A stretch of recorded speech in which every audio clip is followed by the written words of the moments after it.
रागद्वेष के विजेता मोक्ष मार्ग के प्रतिपादक चरण तीर्थंकर श्रीमन भगवान महावीर स्वामी के चरणों में कोटि कोटि वंदन करते हुए एक पूर्वावतारी चर्चा चक्रवर्ती विष्णु प्रतिज्ञाधारी अखंड बाल ब्रह्मचारी आचार्य सम्राट पूज्य श्री जगन्नाथ जी महाराज के चरणों में कोटि कोटि वंदन करते हुए उन्हीं के 11वें पट्टेधर आचार्य सम्राट पूज्य श्री सुखचंद्र जी महाराज के चरणों में कोटि कोटि वंदन।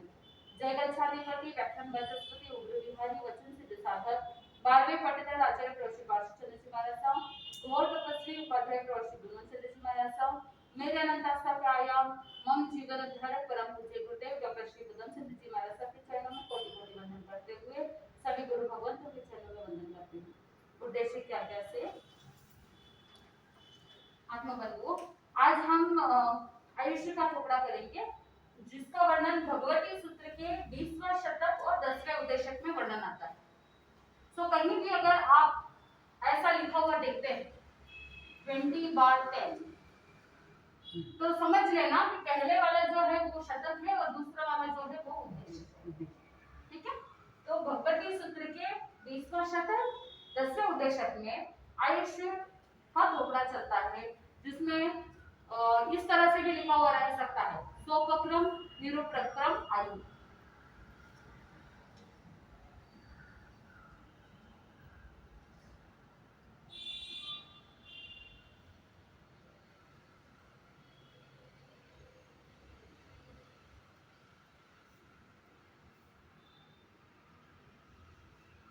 इस तरह से भी लिखा हुआ मिल सकता है। अब जीव है ना दोनों प्रकार के होते हैं। अब दो प्रकार के कैसे, एक जीव ऐसा जो सोपक्रम यानी उपक्रम और दूसरा जीव होता है निरुपक्रम। तो दो प्रकार के जीव होते हैं। अब हमें ये समझना है कि उपक्रम किसे कहते हैं, सोपक्रम किसे कहते हैं, निरुपक्रम किसे कहते हैं। ठीक है, उपक्रम यानी जिन कारणों से आयुष्य टूटता है, जिन जिन कारणों से आयुष्य टूटता है उसे क्या कहते हैं, उपक्रम। अब उपक्रम की वजह से जो आयुष्य टूटता है उसे क्या कहा, सोपक्रम आयुष्य। अगर किसी उपक्रम किसी कारण से अगर बीच में ही आयुष्य टूट जाता है तो वो कौन सा जीव है, सोपकर्मी जीव है। और उपक्रम उत्पन्न होने पर भी अगर आयुष्य नहीं टूटता है बीच में और पूरा आयुष्य भोगे, वो कैसा जीव है, निरुपक्रम आयुष्य वाला जीव है। उपक्रम का मतलब है जिन कारणों से आयुष्य टूट सकता है वो उपक्रम। निरुपक्रम उपक्रम से भी आयुष्य नहीं टूटे।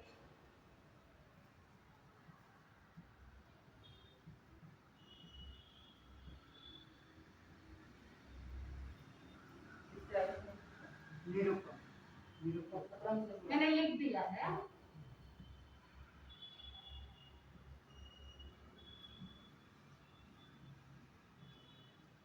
उपक्रम से आयुष्य टूटे वो सोपक्रम और उपक्रम से भी आयुष्य नहीं टूटे निरुपक्रम। और जो निरुपक्रम वाले जीव होते हैं वे अपना पूरा आयुष्य भोगते हैं। अब उदाहरण के लिए निरुपक्रमी आयुष्य वाले कौन कौन थे, जैसे नारकी, देव, युगलिक।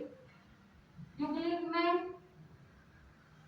युगलिक तिर्यंश भी हो सकते हैं, मनुष्य भी हो सकते हैं। नारकी, देव, युगलिक तिर्यंश, युगलिक मनुष्य, फिर तीर्थंकर, ये जितने भी 63 सलामिया पुरुष होते हैं ना, तीर्थंकर, चक्रवर्ती, बलदेव, वासुदेव, प्रति वासुदेव, 64 सलामिया, हाँ 63 सलामिया पुरुष, प्रति वासुदेव और चरम शरीरी यानी उसी भाव में मोक्ष जाने वाले चरम शरीरी। इन सबके कौन सा आयुष्य होता है, निरुपक्रमी आयुष्य होता है। यानी कोई भी कारण निमित्त आने पर भी, उपक्रम होने पर भी आयुष्य बीच में नहीं टूटेगा। जितना आयुष्य बांधा है उतना पूर्ण रूप से भोगेंगे। कौन कौन भोगेंगे, नारकी देव नरक गति के अंदर जीव इतनी वेदना भोगते हैं। यहाँ पे मनुष्य गति में तो इतनी वेदना कंपैरेटिवली नहीं है, फिर भी कभी कभी कुछ कुछ ऐसे लोग होते हैं, थोड़ा सा कष्ट आया वो क्या सोच लेंगे, इतना कष्ट मुझसे सहन नहीं होता है, मैं क्या कर लूं, अपने प्राण को हरण कर लूं। आयुष्य को बीच में तोड़ने के लिए सुसाइड करने की कोशिश करते हैं, ऊपर से नीचे गिर करके मरने की कोशिश करते हैं, जहर ले लेते हैं। ऐसे अनेक अनेक कारणों से वो अपने आयुष्य को क्या कर लेते हैं, बीच में ही तोड़ देते हैं। उसे उपक्रम कहते हैं, जो आयुष्य टूट जाता है। वो तो जानबूझकर किया जाता है जो हाँ, इसके बारे में भी वर्णन आएगा, जानबूझ के खुद की वजह से करना, दूसरों के कारण से करना, वो आगे आएगा। तो ये नारकी इतनी वेदना होने के बाद भी अगर मन में ये चिंतन करे कि मैं यहाँ इतने लंबे समय से वेदना भोग रहा हूँ, मुझे यहाँ से आयुष्य बीच में ही तोड़ करके या आयुष्य फटाफट भोग करके मुझे दूसरी गति में जाना है, ऐसा सोचे तो भी वो क्या नहीं कर सकते हैं, बीच में आयुष्य तोड़ नहीं सकते। देव गति के अंदर देव इतने आराम से रहते हैं, वो अगर सोचे इतने लंबे समय का उनका आयुष्य रहता है, जगह ने 10,000 वर्ष, उत्कृष्ट 33 सागरों को, इतना लंबा आयुष्य होने के बावजूद देव गति के देव अगर ये सोचे कि इतने समय से मैं इतना सुख भोग रहा हूँ, थोड़ा समय और मैं भोग लूं, आयुष्य को थोड़ा लंबा कर लूं, ऐसा कुछ करने की सोचे तो भी नहीं कर सकते। जिनका जितना आयुष्य है उतना उनको क्या करना पड़ता है, उतना पूर्ण रूप से भोगना पड़ता है, क्योंकि उनका आयुष्य कैसा वाला है, निरुपक्रमी आयुष्य है, बीच में टूट नहीं सकता। तीसरा है युगलिक। जो यौगिक होते हैं उनका आयुष्य जितना बांधा है उतना पूर्ण रूप से भोगेंगे, चाहे वो तिर्यंत युगलिक हो या चाहे मनुष्य युगलिक हो।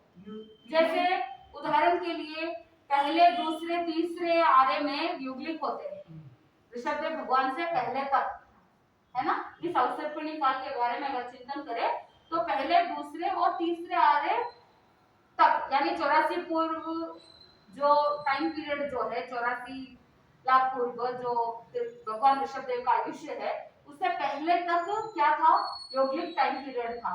और यौगिक टाइम पीरियड खत्म होने आया तभी भगवान ऋषभदेव ने क्या किया, असी मसी कृषि आदि की शिक्षा दी ताकि आजीविका का यापन हो सके।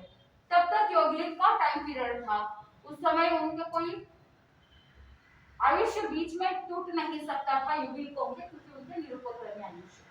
और बाकी जो अकर्म भूमि है, देवकुरु, उत्तर कुरु, हरिवास, रम्यवास, हेमवत, हिरण्यवत, ये जितने भी 30 अकर्म भूमि है वहां पर भी यौगिक है, वो सब निरुपक्रमी आयुष्य वाले। एकांत पुण्य को भोगने के लिए ही उनका जन्म होता है और वो उनका आयुष्य निरुपक्रमी आयुष्य है। फिर ये 63 श्लाघनीय पुरुष तीर्थंकर, उनका आयुष्य बीच में नहीं टूट सकता।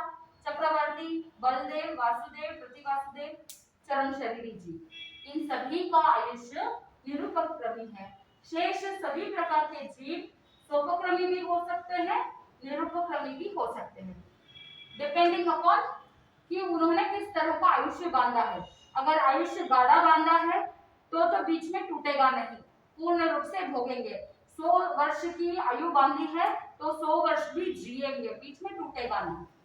और अगर ढीला बांधा है आयुष्य कर्म तो बीच में ही टूट सकता है।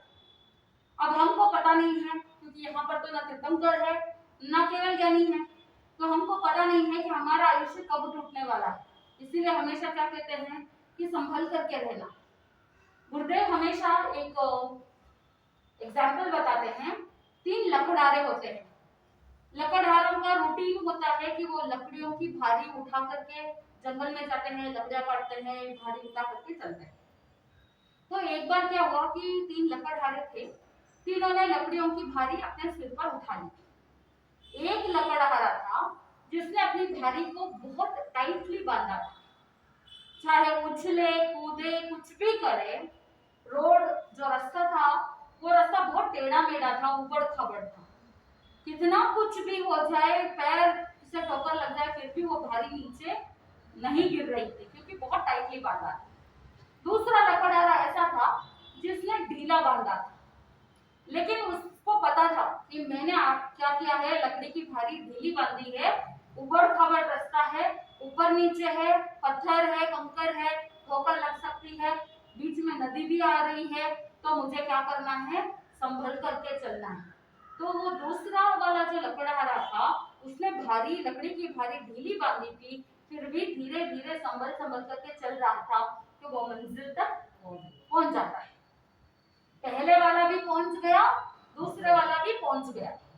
तीसरा वाला जो लकड़हारा था, उसने अपनी भारी को ढीली बांधी थी, लेकिन उसने संभल करके नहीं चला, ध्यान नहीं दिया, और बीच में जब उबड़ खाबड़ रास्ते आए, वो ठोकर खा के नीचे गिर जाता है, उसकी लकड़ी की भारी पूरी बिखर जाती है। ठीक वैसे ही कुछ जीव ऐसे होते हैं जो अपना आयुष्य टाइटली बांधे हुए रहते हैं, गाढ़े बंधे हुए रहते हैं, तो बीच में चाहे कितना भी कुछ उपक्रम आ जाए, चाहे कितने भी कष्ट आ जाए, कुछ निमित्त आ जाए, फिर भी उनका आयुष्य नहीं भूलता है। बहुत बार आपने सुना होगा कि इतना जोर से एक्सीडेंट हो गया, लेकिन फिर भी एक खरोच नहीं आई। क्यों नहीं आया? क्योंकि उन्होंने अपने आयुष्य कर्मों को तीव्र बांधा है। और कुछ ऐसे लोग होते हैं जिन्होंने ढीले बांधे, लेकिन फिर भी अपने हेल्थ के लिए, अपने स्वास्थ्य के लिए बहुत सावधानी रखते हैं, ध्यान रखते हैं, रोग को बढ़ावा नहीं देते हैं। थोड़ा सा कुछ ऐसे लगता है कि कुछ बीमारी आने वाली है, उससे पहले ही वो क्या हो जाते हैं, सावधान हो जाते हैं, पूरा का पूरा फिटनेस का ध्यान रखते हैं, संभल करके चलते हैं। तो उन्होंने संभल करके चलने का सोचा, इसीलिए उनका अगर आयुष्य 80 वर्ष का था, तो वो 80 वर्ष तक क्या करेंगे, आराम से अच्छी तरीके से जिएंगे, क्योंकि वो संभल करके चल रहे हैं। और कुछ ऐसे जीव होते हैं जिन्होंने आयुष्य को ढीला बांधा है, लेकिन ध्यान नहीं रखा। कुछ ऐसे भी लोग होते हैं कि मेरे भाग्य में लिखा हुआ रहेगा तो मैं ठीक हो जाऊंगा। तो गुरुदेव उनको ये कहते हैं कि अगर आपके सामने थाली परोसी गई है, भोजन तैयार है, अगर आप वहां पर बैठ करके इस तरह से सोचो कि मेरे भाग्य में लिखा हुआ होगा तो ये खाना मेरे पेट में चला जाएगा और मेरा पेट भर जाएगा, क्या पॉसिबल है? नहीं पॉसिबल। उसके लिए क्या करना पड़ेगा? आपको हाथों को आगे बढ़ाना पड़ेगा, मुंह में और डालना पड़ेगा, खाना पड़ेगा, पचाना पड़ेगा, पुरुषार्थ करना पड़ेगा। ठीक वैसे ही भाग्य में लिखा हुआ रहेगा तो रोग ठीक हो जाएगा, ऐसा कभी होता नहीं। रोग, अगर शरीर में बीमारी आई है तो उसका क्या करना चाहिए, बीमारी आने से पहले ही सावधानी रखनी चाहिए, संभल करके चलना चाहिए, और अगर आ भी गई है तो उसका क्या करना चाहिए, इलाज करना चाहिए, चाहे वो किसी भी तरह की थेरेपी हो, क्योंकि एक ही चिकित्सा से बीमारी ठीक होती है ऐसा भी जरूरी नहीं है। ठाणक सूत्र के 8वें ठाणे में 8 प्रकार की चिकित्सा बताई है, उसमें एक मंत्र चिकित्सा भी बताई है। कि जैसे बहुत बार आप सुनते हैं कि अमुक अमुक माला फेरने से अमुक अमुक रोग में क्या होता है, इम्प्रूवमेंट मिलता है, व्यक्ति स्वस्थ हो जाता है। जैसे उदाहरण के लिए भक्तामल का 45वां श्लोक, कोई कैंसर पेशेंट है, किसी को बहुत ज्यादा असाध्य बीमारी है, नॉन क्यूरेबल डिसीजेस है, तो अगर 35वें श्लोक की माला फेरते हैं, साधना करते हैं, तो असाध्य बीमारी भी ठीक होने के चांसेस रहते हैं। तो ये मंत्र का प्रभाव है जिससे हमारे आभा मंडल में पॉजिटिविटी आती है, और जब हमारा ऑरा पॉजिटिव हो जाता है, ऑरा क्लेंजिंग हो जाता है, तो स्वस्थता अपने आप आ जाती है। तो उसके लिए भी तो पुरुषार्थ तो करना पड़ता है, इसीलिए संभल करके रखने को कहा है। अब हमें पता नहीं है कि हमने तीव्र बांधे हैं या ढीले बांधे हैं, हमको पता नहीं है। बोलने के लिए यहाँ तीर्थंकर भी नहीं है, केवल भगवान भी नहीं है, इसीलिए हमको क्या करना चाहिए, सावधानी रखनी चाहिए, संभल करके चलना चाहिए। इग्नोरेंस नहीं होना चाहिए, केयरलेसनेस नहीं होना चाहिए, हमेशा सावधानी रखना है, विवेक रखना। स्वस्थ रहेंगे तभी धर्म आराधना कर सकते हैं। एक स्वस्थ व्यक्ति ही अच्छे से धर्म आराधना साधना कर सकता है। भगवान ने बताया कि विद्या कौन नहीं प्राप्त कर सकता है।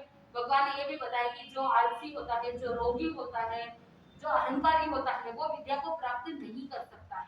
तो रोगी के लिए भी बताया कि अगर रोगी है तो भी वो विद्या को प्राप्त नहीं कर सकता है। तो ज्ञान प्राप्त करना है तो भी शरीर की स्वस्थता होना बहुत जरूरी है, तभी आप कॉन्सेंट्रेट कर पाओगे। शरीर में इतनी वेदना है, शरीर में इतनी तकलीफें हैं, तो क्या आप ज्ञान सीखने में कॉन्सेंट्रेट कर पाओगे? नहीं कर पाओगे। इसीलिए भगवान ने कहा हमेशा विवेक रखना, ध्यान रखना, और अपने आयुष्य को बीच में टूटने से बचाने का प्रयास करना।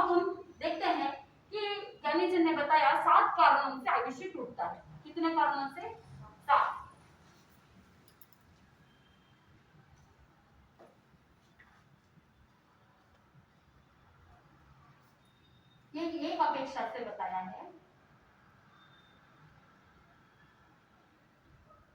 अब ये 7 कारण कौन कौन से हैं? सबसे पहला है पानी से, दूसरा अग्नि से, तीसरा विष से, चौथा शस्त्र से। ये चारों द्रव्य शस्त्र है।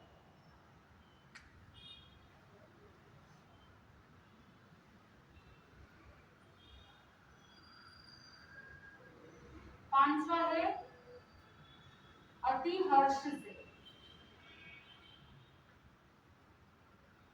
छठा है अति शोक से, और सातवां है अति भय से। ये 3 भाव शस्त्र हैं।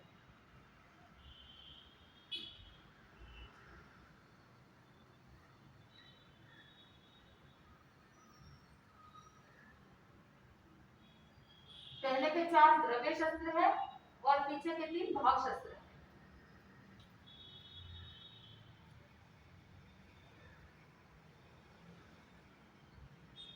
ये तो आपको पता ही है, कोई पानी में गिर जाए, ड्राउन हो जाता है, डूब जाता है, मर सकता है। अग्नि से आपको पता ही है, विष से भी व्यक्ति मर सकता है। शस्त्र से कोई वेपन्स है, चाकू छुरी आदि से या बंदूक से या किसी भी प्रकार के शस्त्र से भी प्राणों का हरण हो सकता है। फिर अति हर्ष से, ये 4 तो द्रव्य शस्त्र है, ये तो समझ में आता है। बाकी जो 3 है ना, ये 3 भाव शस्त्र है। अति हर्ष से बहुत ज्यादा खुशी हुई। आपने बहुत बार सुना होगा कि बहुत घर में बहुत खुशी आई, बहुत खुशी का मौका आया, ऐसे घर में कोई बड़े अच्छे फंक्शंस हुए, बहुत ज्यादा आप खुश हो गए, तो उससे भी हार्ट में क्या हो जाता है, हार्ट रेट में इम्बैलेंस हो जाता है। और बहुत से ऐसे लोगों का सुना भी है, हार्ट अटैक आ जाता है और फिर वो अपनी खुशी भी सहन नहीं कर पाते। अति हर्ष से भगवान तो पहले से ही कह रहे हैं, ना अति हर्ष होना, ना अति शोक करना। अब अति शोक से भी भाव शस्त्र है, बहुत ज्यादा रो रहे हैं, बिलख रहे हैं, शोक मना रहे हैं, बहुत ज्यादा डिप्रेशन में जा रहे हैं, तो भी आयुष्य क्या हो सकता है, टूट सकता है। अति भय से, कोरोना में जितने लोग एक्चुअल में कोरोना से मरे, उससे कई गुना ज्यादा लोग इससे मर गए, भय से, डर से। कोरोना टेस्ट किया तो नेगेटिव आया, लेकिन फिर भी ऑक्सीजन लेवल कम हो रहा है, हार्ट रेट कम हो रहा है, हार्ट सपोर्ट नहीं कर रहा है, लंग्स में सांस नहीं आ रही है, किसकी वजह से, अति भय से। भगवान तो पहले से ही बता रहे हैं कि अति भय से भी आयुष्य क्या हो जाएगा, टूट जाएगा। तो ये 7 कारण से आयुष्य क्या होता है, टूट जाता है। अब हम देखते हैं कि दूसरी अपेक्षा से भगवान ने बताया कि 4 भंग है, यानी कॉम्बिनेशन 4 भंग। इसमें एक तरफ उपक्रम है, दूसरी तरफ आयुष्य है और एग्जाम्पल है, एग्जाम्पल भी दे दिया। अब पहला भंग ये है, उपक्रम लगे नहीं, आयुष्य टूटे नहीं। ऐसे कौन से जीव है जिनको ना उपक्रम लगते हैं, ना आयुष्य बीच में टूटता है? एग्जाम्पल क्या है, तीर्थंकर। तीर्थंकर के जीवों को ना उपक्रम लगता है, ना ही आयुष्य टूटता है। दूसरा भंग है, उपक्रम लगे, उपक्रम तो लगते हैं लेकिन आयुष्य टूटे नहीं। ऐसे कौन है, प्रति वासुदेव। प्रति वासुदेव के लाइफ में उपक्रम तो लगते हैं, बहुत सारे उपक्रम लगते हैं, लेकिन उनका आयुष्य बीच में टूटता नहीं। प्रति वासुदेव की मृत्यु किसके हाथों होती है, वासुदेव के हाथों होती है। वो तो निमित्त है, लेकिन उनका आयुष्य वहीं तक होता है, जितना आयुष्य उन्होंने बांधा उतना ही आयुष्य पूर्ण करेंगे। इसीलिए कहा उपक्रम तो लगता है लेकिन आयुष्य बीच में टूटता नहीं।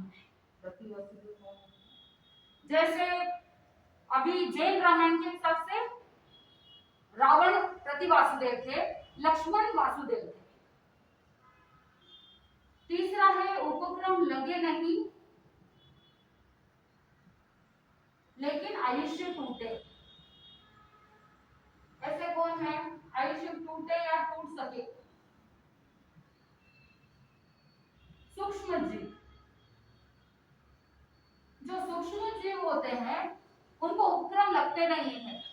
चाहे आप यहाँ पे संपूर्ण लोक में सूक्ष्म जीव ठसाठस भरे हुए हैं। अगर मैं हाथ यहाँ पर रख रही हूँ तो यहाँ पर भी बहुत सारे सूक्ष्म जीव हो सकते हैं, लेकिन मेरे हाथ हिलाने से या मेरे हाथ को चुपचाप ऐसे रखने से, चाहे मैं कुछ भी कर लूं या कोई भी कुछ भी कर ले, फिर भी सूक्ष्म जीव को उपक्रम नहीं लगता है, लेकिन आयुष्य बीच में टूट सकता है। किसके लिए? सूक्ष्म जीव। और चौथा भंग है उपक्रम भी लगता है और आयुष्य भी टूटता है। ऐसे जीव कौन है? बादर, औदारिक, शरीरी जीव।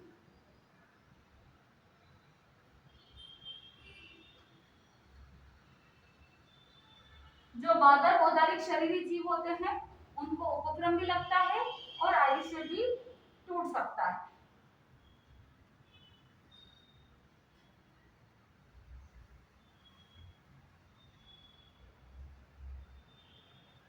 जो बादर, औदारिक शरीर में कौन कौन आते हैं? मनुष्य भी आते हैं, पशु भी आते हैं, है ना? बेंद्रिय, देहेंद्रिय, स्वरेंद्रिय, पंचेंद्रिय, ये सभी जीव आते हैं, तो उनको उपक्रम लगते ही है। अब जैसे फॉर एग्जांपल यहाँ पे कोई चींटी चल रही है, किसी का पैर पड़ गया, उपक्रम तो लगा और आयुष्य भी टूट गया। कौन से जीव? बादर, औदारिक शरीर। समझ में आ गया? तो ये चार भंग है। यहाँ पर पहला भंग है उपक्रम लगे नहीं, आयुष्य भी टूटे नहीं। तीर्थंकर का जीव उपक्रम लगे लेकिन आयुष्य टूटे नहीं। प्रतिवासुदेव, प्रतिवासुदेव को कितनी बार युद्ध करना पड़ता है, कितनी बार कैसे कैसे डिफिकल्टी सहन करने पड़ते हैं, लेकिन आयुष्य बीच में कभी भी टूटा नहीं, क्योंकि वो क्या है? निरुपक्रमी आयुष्य वाले जीव है। 63 छलावनी पुरुष में आते हैं और निरुपक्रमी आयुष्य वाले हैं, इसीलिए आयुष्य टूटेगा नहीं। उपक्रम लगता है फिर भी नहीं टूटेगा। तीसरा है उपक्रम लगे नहीं लेकिन आयुष्य टूट सके, सूक्ष्म जीव। चौथा है उपक्रम लगे और आयुष्य भी टूटे, बादर, औदारिक, शरीरी जीव।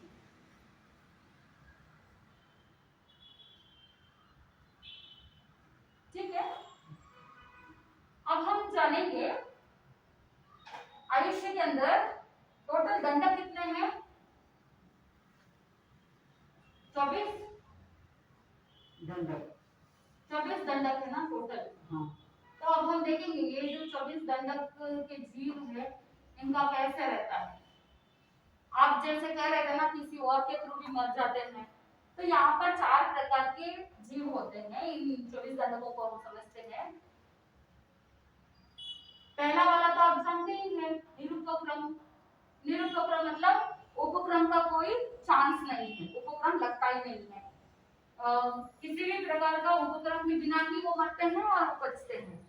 जैसे उदाहरण के लिए तंदुल मच्छ का उदाहरण आता है, जो कहते हैं कि मगरमच्छ के भोपनियों के ऊपर वो जाइब्रोस होता है ना, उसके ऊपर वो एक चावल के दाने जितना वो तंदुल मच्छ होता है। वो अगर वो सोचता है कि ये जो मगरमच्छ है मुंह खोलता है तो इतनी सारी मछलियां अंदर जाती है, और वापस सांस लेने के लिए मुंह खोलता है तो वापस क्या होता है? बहुत सारी मछलियां बाहर निकल जाती है। ये मूर्ख है। मैं होता तो पूरा खा जाता, मैं तो इसे बाहर निकलने ही नहीं देता। द्रव्य से हिंसा नहीं हुई, भाव हिंसा हुई। तो वो तंदुल मच्छ, ज्ञानीचंद कहते हैं तंदुल मच्छ वहां से काल करके कहां गया? सातवीं नाव में गया। तो उपक्रम कोई भी लगा ही नहीं, कोई भी उपक्रम नहीं लगा ना, भाव हिंसा है, कोई उपक्रम नहीं लगा, तो बिना कोई उपक्रम के मरते हैं और उपजते हैं। जैसे तंदुल मच्छ, एग्जाम्पल बताया तंदुल मच्छ। और एक और उदाहरण आता है काल सोकरी कसाई का। अगर आपको पता हो हाँ तो एक और उदाहरण आता है काल सोकरी कसाई का। ये कसाई था, इसका भी एक स्टोरी है। जब भगवान महावीर स्वामी के पास राजा श्रेणी गए थे, एक बार राजा श्रेणी के मन में भाव आए कि हमेशा मैं सिर्फ भगवान महावीर स्वामी को और उनके प्रमुख प्रमुख साधुओं को वंदन करता हूँ, क्यों ना मैं आज उनके जितने भी साधु हैं उन सभी को मैं वंदन करूं। भगवान के टोटल साधु कितने थे? 14,000। और 14,000 साधुओं को विधि पूर्वक वंदन करना। तो राजा श्रेणी वंदन करते गए करते गए करते गए, और जब थक गए तो एक बार बैठ गए। तो भगवान महावीर स्वामी ने कहा कि उठो राजन, उठो और वंदना करो। अगर आपको कोई एनकरेज करे तो आप क्या करोगे? आप और हिम्मत से थोड़ा सा मोटिवेशन मिलता है और आप उठ करके वापस वंदना करना चालू करेंगे। वैसे ही राजा श्रेणी भी वापस वंदना करने गए। फिर बीच में फिर से थक गए, फिर बैठ गए। फिर भगवान ने कहा राजन और वंदन करो और वंदन करो। इस बीच में गौतम स्वामी ने भगवान महावीर स्वामी से पूछा कि भगवान अगर अभी राजा श्रेणी काल करे तो कहाँ जाए?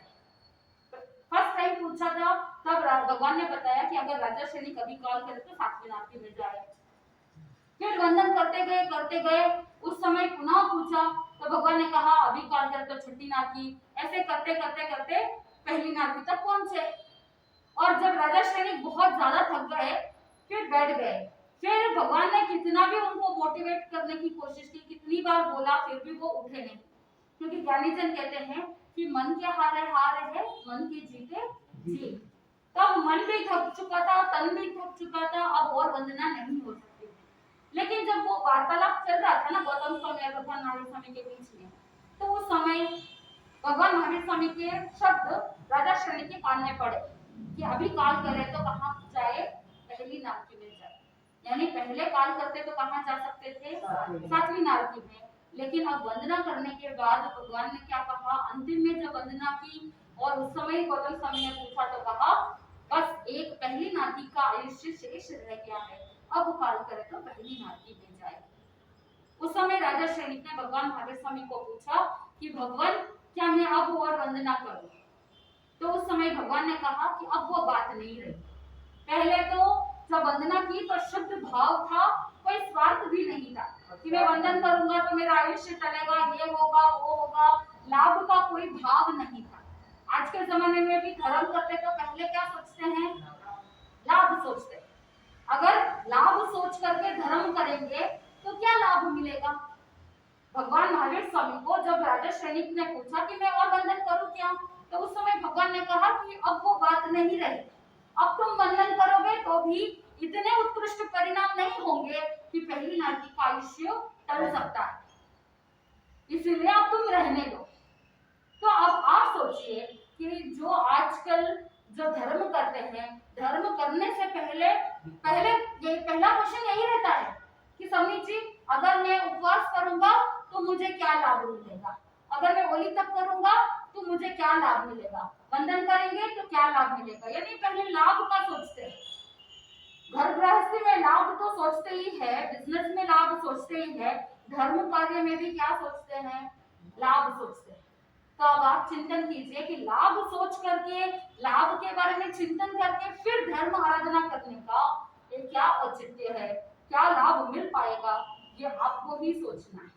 इस एग्जाम्पल को देख करके तो लगता है कि लाभ सोच करके स्वार्थ बुद्धि से धर्म करने से उतना लाभ नहीं मिलता जितना मिलना चाहिए। इसीलिए धर्म का फल निश्चित रूप से मिलता है, लाभ की अपेक्षा कभी भी नहीं करना चाहिए, अपने आप मिलता है। क्या पता कुछ बहुत अमूल्य लाभ मिलने वाला होगा और आपने अपने ही सोच की वजह से उसका लाभ क्या कर दिया? छोटा कर दिया। इसलिए कभी भी अंडर एस्टिमेट नहीं करना चाहिए और हमेशा धर्म को निस्वार्थ बुद्धि से करना चाहिए। तो अब वो रिक्वेस्ट कर रहे हैं राजा श्रेणी भगवान महावीर स्वामी से कि भगवान कोई तो उपाय होगा कि जिससे मेरा पहली नारकी का आयुष्य टल सकता है। अब भगवान का अपना तरीका था समझाने के लिए कि एक बार जो आयुष्य बंधा हुआ रहता है ना, उसको कोई भी चेंज नहीं कर सकता है। आयुष्य बांधने के बाद चेंजेस नहीं हो सकते। आयुष्य बांधने से पहले आपके परिणामों को आप बदल सकते हो, लेकिन एक बार जो आयुष्य बंध गया अगले भाव का, उसके बाद कोई चेंजेस नहीं कर सकते। अब अगर भगवान महावीर स्वामी स्ट्रेटली राजा शनि को कह देते कि भाई तुम्हारा तो पहले नाती का आयुष्य बंधा हुआ है, अब वो कोई चेंजेस हो नहीं सकते हैं, तो फिर क्या करोगे? कुछ नहीं हो सकता, ऐसा भगवान डायरेक्टली बोल भी नहीं सकते। तो भगवान ने 4 उपाय बताए। 4 में से एक उपाय भगवान ने बताया कि जो तुम्हारे नगर में काल सोकरी कसाई है, उसका प्रतिदिन का नियम है 500 पाड़े मारना।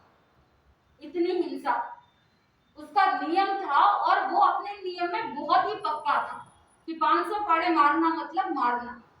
तो भगवान ने कहा कि अगर तुम एक दिन के लिए काल सोकरी कसाई की हिंसा को रोक दो, तो तुम्हारा पहले नरक का आयुष्य टल सकता है। भगवान को पता था कि ये छोड़ने वाला नहीं है, और भगवान को ये भी पता था कि पहली नाती का जो आयुष्य राजा शनि ने बांधा है वो भी चेंज नहीं हो सकता है, लेकिन भगवान को समझाने का वो तरीका था।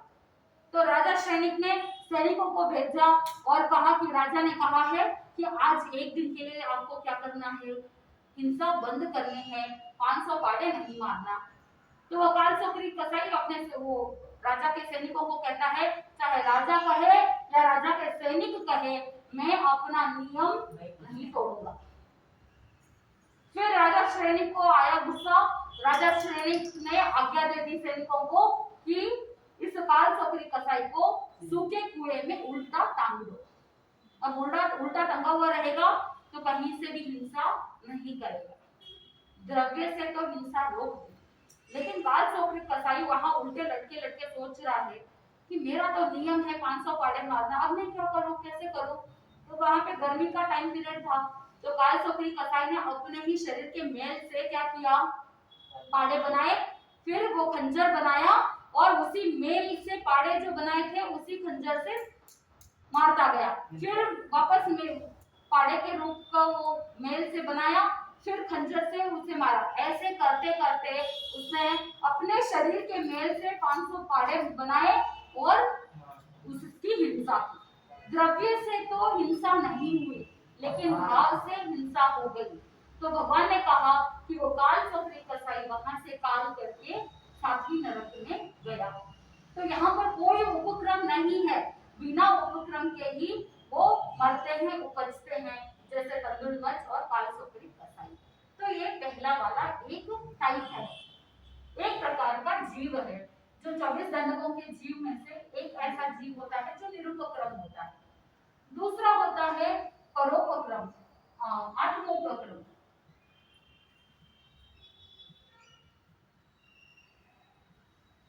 आत्मोपक्रम के मत का अर्थ होता है कि कोई जीव अपने ही हाथों से क्या करते हैं, मरते हैं और उपजते हैं। जैसे उदाहरण के लिए राजा श्रेणी।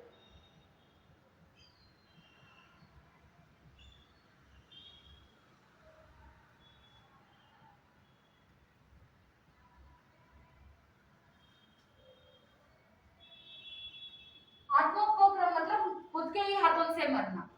अब राजा श्रेणी के अंतर्गत सूत्र के अंदर राजा श्रेणी का वर्णन आता है। राजा कोनिक यानी जो श्रेणी का बेटा था कोनिक, उसने अपने ही पिता को बंदी बना दिया था और राजा श्रेणी को ऐसी काल कोठरी में बंद कर दिया था और किसी को मिलने का परमिशन नहीं था। सिर्फ राजा श्रेणी की पत्नी रानी चेलना को परमिशन था, और ये कोनिक अपने पिता को रोज 500 कोड़े मारता था, पीठ के ऊपर 500 कोड़े मारता था रोज।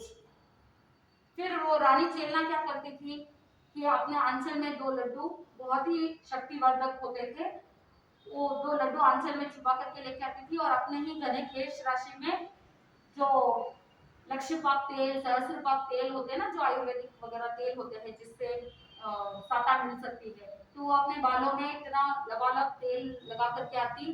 फिर उसी तेल से जो 500 कोड़े मारता था ना बेटा पीठ पर, तो उसी तेल से वापस मालिश कर देती थी और फिर वो 2 लड्डू दे देती थी ताकि शरीर में शक्ति बनी रहे। लेकिन उस एक बार क्या हुआ कि जब रानी चेलना कोणिक को भोजन करवा रही थी और राजा कोणिक के गोदी में उसका छोटा सा नन्हा मुन्ना सा बेटा गोद में बैठा हुआ था और वो गोदी में बच्चा बैठा है और वो राजा कोणिक भोजन कर रहा था। तो बच्चे ने यूरिन पास किया तो वो यूरिन की धार उसकी थाली में, तो राजा कोणिक बच्चे के प्रति अपने पुत्र के प्रति इतना मोह था, इतना स्नेह था कि उसने क्या किया, चाहे वो यूरिन उसी में गिरा हो लेकिन फिर भी उसने क्या किया, उसको व्यवस्थित मिक्स करके वापस उसी में भोजन करना स्टार्ट किया और अपनी माँ यानी रानी चेलना को कहा कि माँ, क्या तुमने कभी ऐसे पिता और पुत्र का स्नेह देखा है कि जैसे मेरे और मेरे पुत्र के प्रति है? तो उस समय रानी चेलना कहती है कि तुम्हारा और तुम्हारे पुत्र का स्नेह तो कुछ भी नहीं है। तुम्हारे पिता का तुम्हारे प्रति जितना स्नेह था उसके कंपैरेटिवली ये स्नेह कुछ भी नहीं है। उस समय राजा कोणिक ने सारी बात पूछी कि क्या आप ऐसा कैसे कह सकते हो? तो रानी चेलना कहती है कि जब तुम मेरे कोख में थे, गर्भ में थे, उस समय मुझे तुम्हारे ही पिता के हृदय के यानी छाती के 2 तोला मांस खाने का दोहद उत्पन्न हुआ। उसी समय मैं समझ गई कि ये कोई पापी जीव है जो अपने ही पिता का मांस खाना चाहता है, इसीलिए मैं तो तुमको मारने की कोशिश कर रही थी। इतने इलाज किए, इतना कुछ दवाई ली, लेकिन फिर भी मेरा गर्भ गला नहीं। जब गर्भ गला नहीं, तुम्हारा जन्म हो गया, तो मैंने तो तुम्हें दासी को दे करके कहीं उखड़ी में फेंकवा दिया था। लेकिन राजा श्रेनिक जब उद्यान में घूमने के लिए गए थे, तुम वहां रो रहे थे क्योंकि एक मुर्गी ने तुम्हारी उंगली को काट दी थी।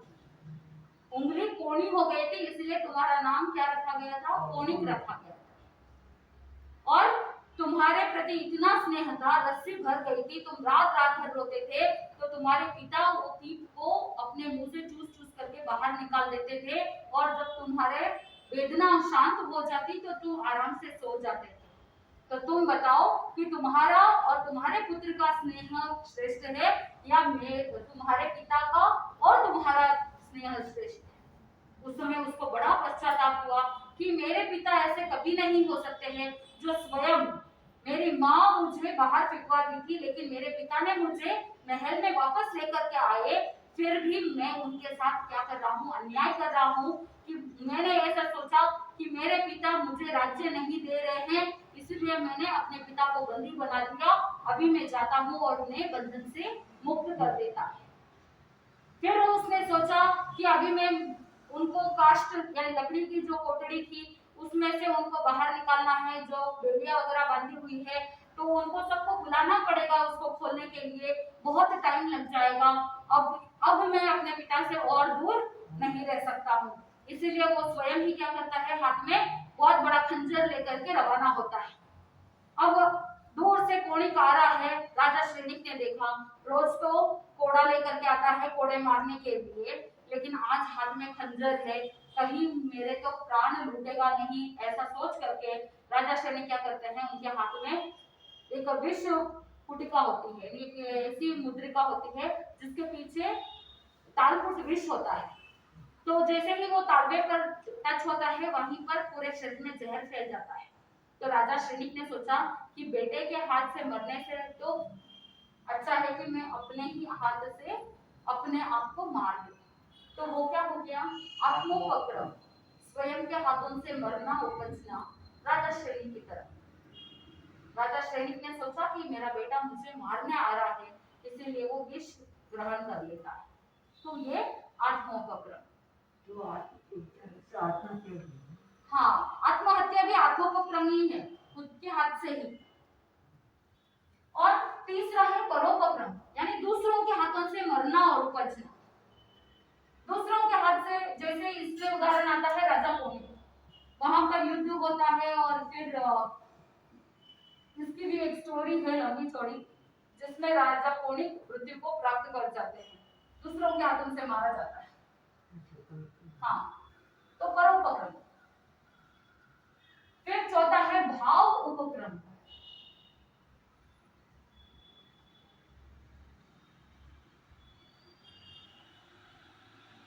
भाव उपक्रम से मरते हैं उपज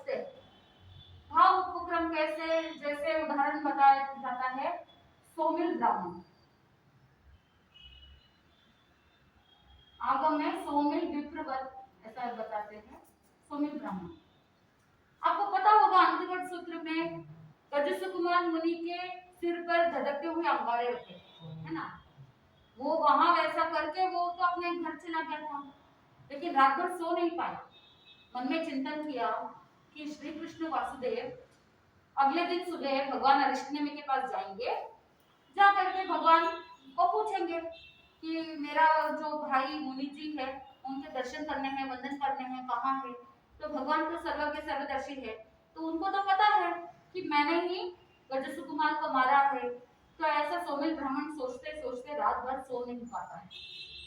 फिर जब सुबह श्री कृष्ण वासुदेव भगवान के पास जाते हैं, पूछते हैं कि गजस्व कुमार मुनि कहाँ है, तो भगवान बताते हैं कि नाम नहीं बताते, बस यही बताते हैं कि जिस लक्ष्य से संयम अंगीकार किया वो लक्ष्य की सिद्धि हो गई। तो श्री कृष्ण भी सोचने लगे कि कल ही तो एक ही दिन हुआ है, सुबह संयम अंगीकार किया, रात्रि के समय में सिद्ध हो गए, ये कैसे हुआ। सारी बातें बताते हैं, सारा वृत्तांत अंतर्गत सूत्र में वर्णित है कि कैसे उन्होंने मन में यह सोचा कि मेरे कर्मों को काटने में ये उपयोगी है।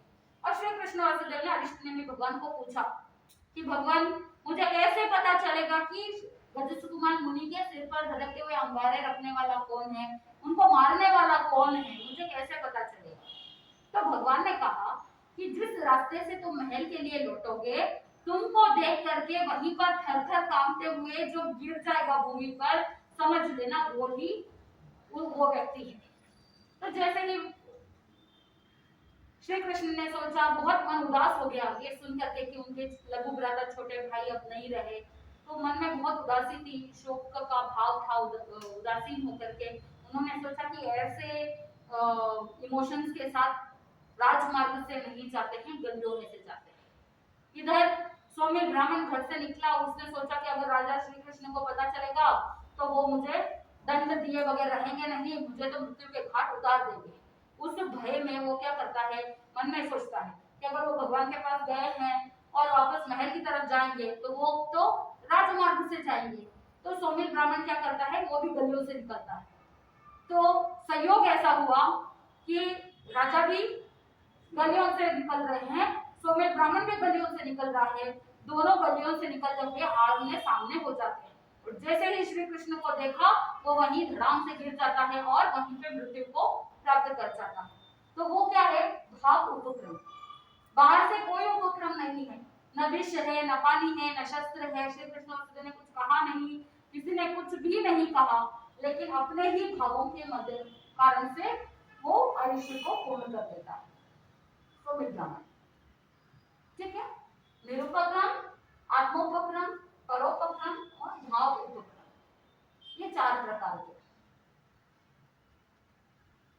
आपको पता है दंडक 24 है, तो उसमें 2 प्रकार का डिवीजन हो सकता है ना। एक व्यक्रिय और एक औदार्य, करेक्ट। जैसे उदाहरण के दंडक नहीं आता है, चलो हाँ। अब दंडक में और एक बात आती है, व्यक्रिय के 14 दंडक, करेक्ट है ना। 16 बोले दंडक, 24-25 बोले आता ना। और औदारिक के 10 दंडक। व्यक्रिय में 14 दंडक कौन कौन से हैं? 7 नारकी का 1 दंडक, 10 भवनपति के कितने दंडक? 10 दंडक, वानवेंद्र का 1 दंडक, ज्योतिषी का, भूल गए क्या दंडक, और वैमानिक का 1 दंडक। ये सब व्यक्रिय है ना, नारकी और गय का जन्म से व्यक्रिय है। तो व्यक्रिय के 14 दंडक कौन कौन से हैं? 7 नारकी का 1 दंडक, 10 भवनपति के 10 दंडक, वानवेंद्र का 1 दंडक, ज्योतिषी का 1 दंडक और वैमानिक देवों का 1 दंडक, ठीक है। और औदारिक में 10 दंड कौन कौन से आते हैं? 5 स्थावर के 5 दंड, 3 विकलेंद्रिय के 3 दंड, तिर्यंश पंचेंद्रिय का 1 दंड,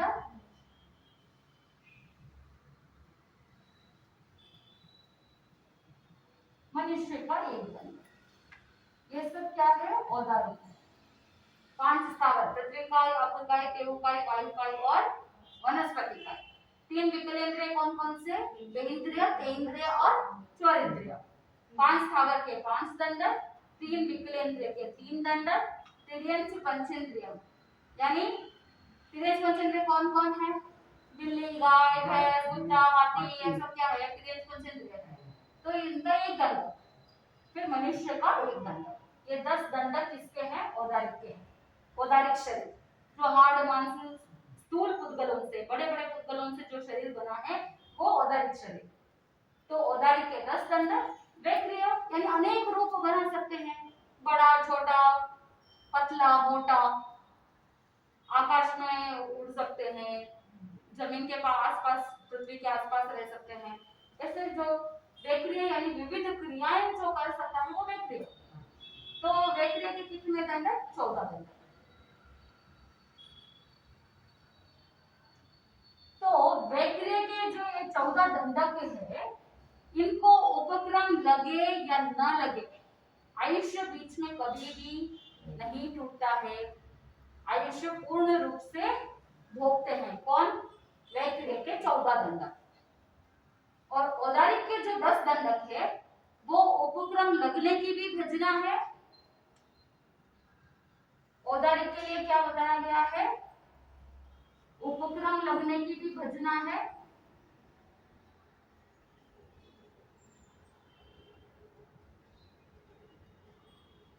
और आयुष्य टूटने की भी भजना है। टूट भी सकता है, नहीं भी टूट सकता है।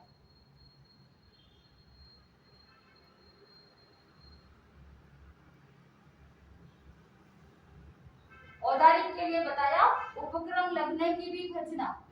उपक्रम लग भी सकता है, नहीं भी लग सकता है, और आयुष्य टूटने की भी भजना है। आयुष्य बीच में टूट भी सकता है और नहीं भी टूट सकता है।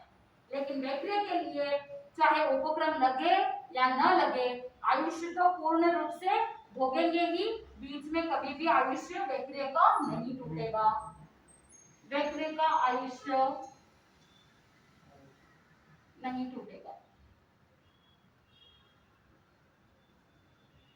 भले ही उपक्रम लगो या ना लगो, ये हमेशा ध्यान रखना। तो ये जितने भी 24 दंडक के जो जीव है, इन 24 दंडक के जीवों के लिए कहा गया कि ये जितने भी जीव है वो स्वयं के ही असाकार वेदनीय कर्म, आयुष्य आदि प्रयोग और कार्मण योग, इन सभी के निमित्त से ही क्या होते हैं? मरते हैं और चौथते हैं। किन किन कारणों से? स्वयं के असाता वेदनीय आदि कर्म से,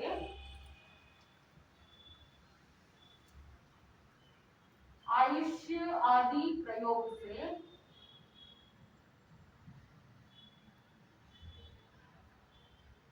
और कार्मण योग से। कार्मण का मतलब कर्मण शरीर, कर्मों का समूह।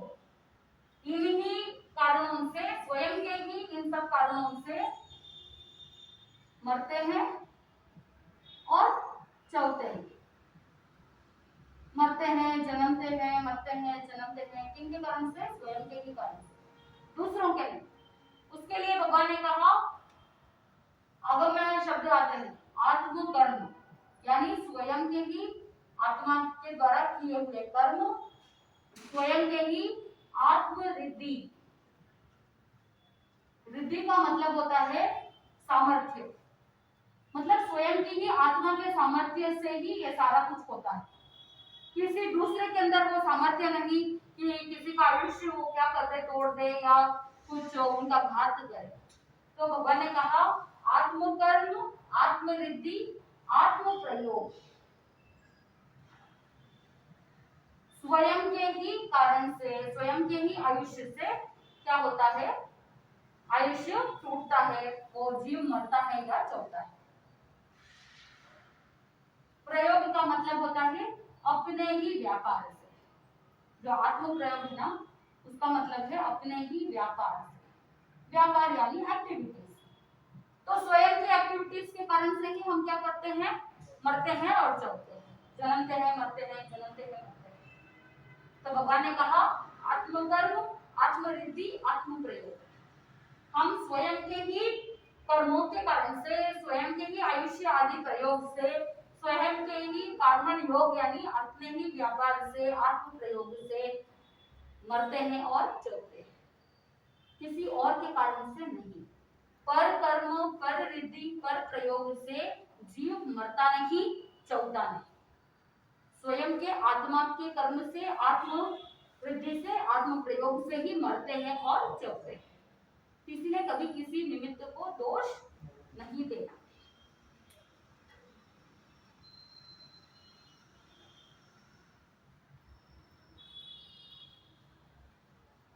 जब ये सब पढ़ते हैं, सुनते हैं तो ऐसा लगता है कि हम जीवन पर्यंत लोगों को, किसी और को ही दोष देते हैं। हमारे तकलीफों के लिए हम किसी और को दोषी ठहरा देते हैं, है ना। सहजता से इजीली दोष दे देते हैं, उनके कारण से मुझे लगी, उनके कारण से मेरे जीवन में ये हुआ, वो हुआ। बट भगवान क्या कहते हैं, हम जो भी करते हैं स्वयं के ही कर्मों के कारण से, स्वयं के ही सामर्थ्य से और स्वयं के ही एक्टिविटीज से हम करते हैं। आयुष्य भी स्वयं के ही कारण से, किसी और के कारण से नहीं। बीच में टूटना है, उपक्रम लग रहा है, टूटना या नहीं टूटना किसके हाथ में है, हमारे हाथ में। सही है ना। भले ही कितने ही कठिनाइयां आ रही है, बीमारियां आ रही है। उदाहरण के लिए अभी जैसे 2 साल से कोरोना का जो दौर चल रहा है, इस बीच में आपने सावधानी रखी, हम सबने सावधानी रखी, इसीलिए उपक्रम आया, लेकिन फिर भी आयुष्य टूटा नहीं। क्यों नहीं टूटा, क्योंकि उपक्रम लगने के बावजूद हम समर्थ रहे, अपने आत्मा का सामर्थ्य रहा, हमारे कर्म तीव्र थे, आयुष्य कर्म गाढ़ा बंधा हुआ था और हमारी जो एक्टिविटीज थी वो बहुत अच्छी थी, धार्मिक थी और हमारा लाइफस्टाइल अच्छा था, सात्विक था। इसीलिए उपक्रम लगने के बावजूद आयुष्य बीच में टूटा नहीं। और जिन्होंने ये सब चीजों का ध्यान नहीं रखा, उनका आयुष्य बीच में ही क्या हो गया, टूट गया। चाहे अति शोक से या चाहे अति भय से या नेग्लिजेंस के कारण से, केयरलेसनेस की वजह से उन्होंने अपने आयुष्य को बीच में ही तोड़ दिया। तो दूसरी एक और अपेक्षा से 7 प्रकार के उपक्रम बताते हैं, वो भी जान लेना क्या, 5 मिनट लगेंगे। उपक्रम 7 प्रकार के, 7 टाइप्स, बहुत इजी है समझने के लिए। सबसे पहला उपक्रम है अध्यवसाय। अब अध्यवसाय का मतलब क्या है, इसमें आता है ये जो भाव शास्त्र थे ना, अति हर्ष से, अति शोक से और अति भय से, ये तीनों किसमें आ जाएंगे, अध्यवसाय में आ जाएंगे। दूसरा कारण बताया, उपक्रम बताया निमित्त। अब आयुष्य के किस किस प्रकार के उपक्रम आते हैं वो हम जान रहे हैं। दूसरा है निमित्त, शस्त्र, दंड आदि से। किसी को पनिशमेंट दिया, किसी को कोई दंड दिया शस्त्र के कारण से, कोई दूसरे प्रकार के जो शस्त्र होते हैं उन सब के कारण से, वो निमित्त है। तीसरा बताया आहार। आहार भी एक उपक्रम है। किसी ने सोचा भी नहीं होगा कि आहार आहार भी उपक्रम हो सकता है। आहार ज्यादा या कम होने से भगवान ने बताया कि अगर आहार ज्यादा होता है तो भी आयुष्य क्या हो सकता है, टूट सकता है। और अंडर नरिश्ड हो तो, आहार कम हो तो भी आयुष्य बीच में टूट सकता है। ऐसा समझ सकते हैं आज के जमाने के हिसाब से obesity and this is under nourished. India में अंडर नरिश्ड बच्चे बहुत है ना, और अंडर नरिश्ड बच्चे जल्दी मर जाते हैं because they don't have nutrients. शरीर को जितने न्यूट्रिएंट्स मिलने चाहिए, जितना नरिशमेंट मिलना चाहिए वो नहीं मिल पाता है, इसीलिए अंडर नरिश्ड बच्चे क्या हो जाते हैं, मर जाते हैं, आयुष्य बीच में टूट जाता है। भगवान पहले से कारण बता रहे हैं, ये भी एक उपक्रम है, आहार ज्यादा या कम होने। ज्यादा आहार भी शरीर को लाभदायक नहीं है, कम आहार भी शरीर को लाभदायक नहीं है, इससे भी उपक्रम लग सकता है, आयुष्य बीच में टूट सकता है। चौथा कारण बताया है वेदना। किसी भी प्रकार की प्राणनाशक वेदना, ऐसी वेदना जो मरणांतिक कष्ट हो, जैसे उदाहरण के लिए ऋषि कुमार मुनि का देखा था कि इतनी भयंकर वेदना की मृत्यु हो गई। मैतारेय मुनि का आपने सुना है, थोड़े दिन पहले जब हम जब चर्चा कर रहे थे तब मैतारेय मुनि के सिर के ऊपर चमड़ा बांध दिया था, गीला चमड़ा, और जब वो चमड़ा सूख गया था तो इतनी भयंकर वेदना हुई कि वहां पर उनका वहीं पर काल हो गया था, लेकिन वो संभाव में रहे, इसीलिए वो मोक्ष को प्राप्त हो गए। ऐसे बहुत सारे उदाहरण हैं। मरणांतिक वेदना, स्कंद ऋषि का वर्णन आता है जहां पर उनके शरीर की चमड़ी को छील दी गई, वहां पर भी मरणांतिक कष्ट है। और एक खंडक ऋषि का एक और वर्णन आता है, एक और खंडक ऋषि हुए जिनको घानी में पील दिया था। तो ऐसे प्राणनाशक वेदना जो होती है उससे भी उपक्रम लगता है, और वहीं पर आयुष्य भी क्या हो सकता है, टूट सकता है। पांचवा कारण है पराघात। पराघात का मतलब है जैसे खड्डे में गिरने से, एक्सीडेंट, हाँ गिरने से, गिरने का, खड्डे में गिर गए, खाई में गिर गए, एनी टाइप ऑफ एक्सीडेंट। तो खड्डे में गिरने से या पेड़ से नीचे गिरने से, मकान के छत के ऊपर से नीचे गिरने से, बहुत बार ऐसे सुने हैं ना, नीचे गिरने से मृत्यु हो गई, पराघात। फिर छठा आता है स्पर्श। स्पर्श का मतलब होता है सांप आदि जो जहरीले जीव होते हैं उनके डसने से, वो डंस मारता है तो वो स्पर्श हुआ ना, तो स्पर्श भी एक उपक्रम है। चाहे वो सांप हो, बिच्छू हो, या कोई भी और जहरीले कोई भी पशु पक्षी या कोई भी जानवर हो, जिसके स्पर्श मात्र से, डंसने से, स्पर्श मात्र से उपक्रम लग करके आयुष्य टूट सकता है। और अंतिम है श्वास। श्वास रुक जाने से, यहाँ पर आगम में शब्द आता है श्वास रूंधने से या श्वास रुकने से। अगर श्वास रुक गई तो क्या करेंगे, आयुष तो टूट जाता ना वहीं पे। रुंध रहने रुकना, श्वास रुक गई। तो ये 7 उपक्रम है, अध्यवसाय, निमित्त, आहार, वेदना, पराघात, स्पर्श और श्वास। तो आज के जमाने में जितने भी आयुष्य टूटने के, एक्सीडेंट के रीजन है, वो सभी इन 7 उपक्रमों में समाविष्ट हो सकते हैं, हो जाते हैं जल्दी। तो जो सोपक्रम आयु वाले हैं वो सोपक्रम आयु को 2 प्रकार से भोगते हैं।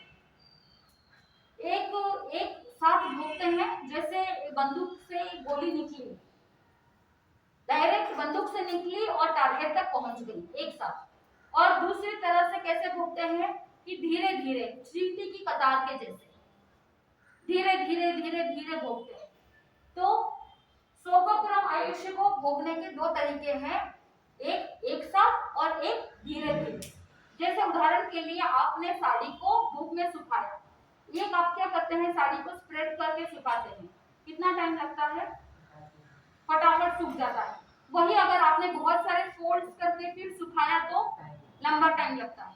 तो ठीक वैसे ही कुछ लोग जल्दी भोग लेते हैं और कुछ लोग धीरे धीरे जितना टाइम में भोगना चाहिए उतने टाइम में भोगते हैं। उदाहरण के लिए अगर किसी का 80 इयर्स का आयुष्य है तो वो 80 इयर्स पूरे भोगेंगे, और कुछ लोग होते हैं जो 80 इयर्स को 20 इयर्स में ही क्या कर लेते हैं, सारे आयुष्य कर्मों को भोग लेते हैं, आयुष्य कर्मों की उजीर्णा कर लेते हैं, तो उनका कर्म जल्दी भोगने का हो जाता है, एक साथ भोगते हैं। ये दो तरीके से 100 क्रम आयुष्य को भोगा जाता है। तो ये आयुष्य का भोगड़ा है जिसमें 100 क्रम और निरूपक्रम आयुष्य के बारे में वर्णन है, जो भगवती सूत्र के 20वें शतक 10वें उपदेशक में इसका वर्णन मिलता है। कल हम आयुष्य बंध के थोपड़े के बारे में भी चिंतन करेंगे। आयुष्य का जो 55वां सूत्र के 6ठे पद में उसका वर्णन आता है कि किस प्रकार से आयुष्य बांधा जाता है, कब बांधते हैं, कैसे बांधते हैं, और क्या क्या, और 6 बोल किस किस प्रकार के होते हैं, उन सब के बारे में हम कल जानेंगे। आज इतना ही रखते हैं। सेवम भंते सेवम। बोले भगवान महावीर स्वामी की जय।